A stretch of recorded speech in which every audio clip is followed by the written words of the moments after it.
Hi there, it's Evelina with another art update. It is the 29th of June and I'm currently at an airport. Yesterday I was, one of my friends kind of told me to look at romanticism for my, to see the connections with my practice. Now, I love romanticism. It's great. Movement in art. You can especially see the influence of romanticism in my piece, The Artist, that I used in my very first film. The film itself is not, like the visuals of it, it's not as much in the same, it's not as romantic in romanticism sense of the word as the text. But yeah, it's definitely there. In my newer film, the Swedish one that I made, you could see it more in the imagery than in the text. So it's definitely there. And there's definitely things that I very much admire about romanticism. I mean, the focus on nature and kind of the grand, great role that it plays in the art from that time, and also very poetic works. And there's very much it's kind of, the works kind of breathe a story within it. It's also very dramatic. But yeah, I think I think there's a difference though, because as romanticism has this idyllic view that it projects of the world, and mine is as well, but in all my works there is this sort of, not fallible, but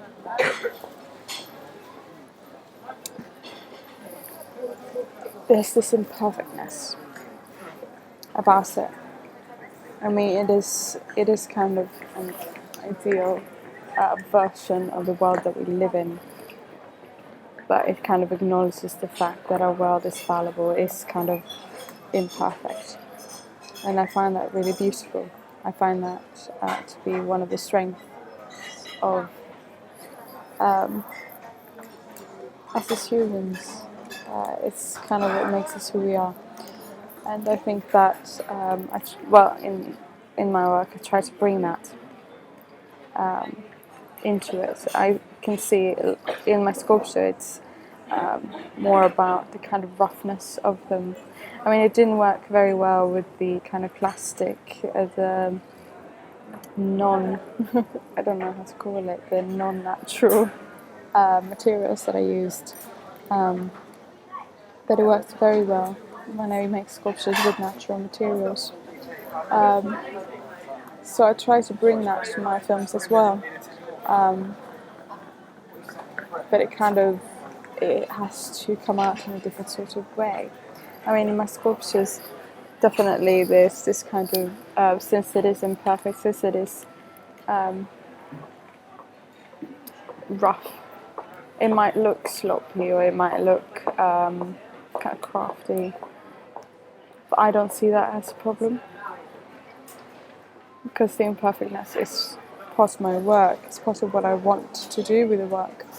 In film, however, it can't really be done in the same way.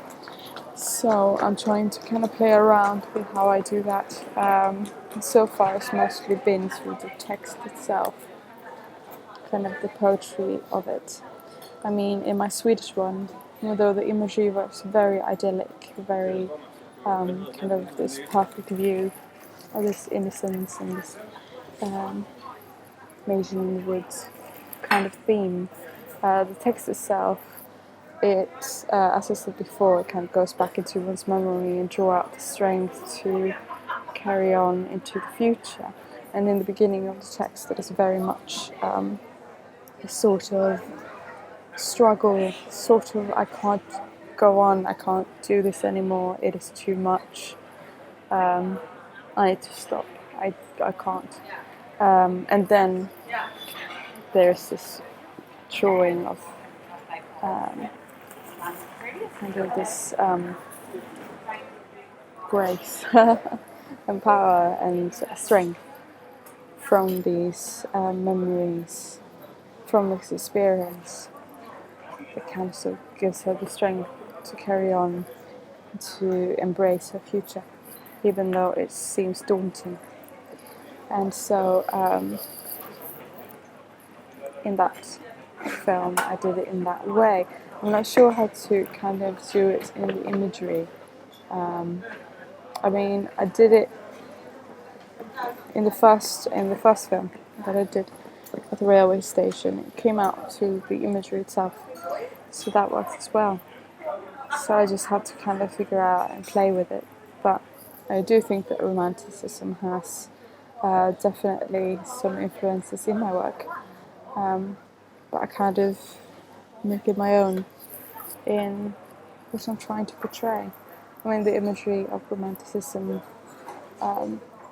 is very strong, very poetic. There's definitely lots of things to draw from that period, and that corresponds in my work, which I think is great. So yeah, it's just the worlds that we're trying to portray that are slightly different. So yeah, that's my little thought of the day. That's my little art update. Alright, bye.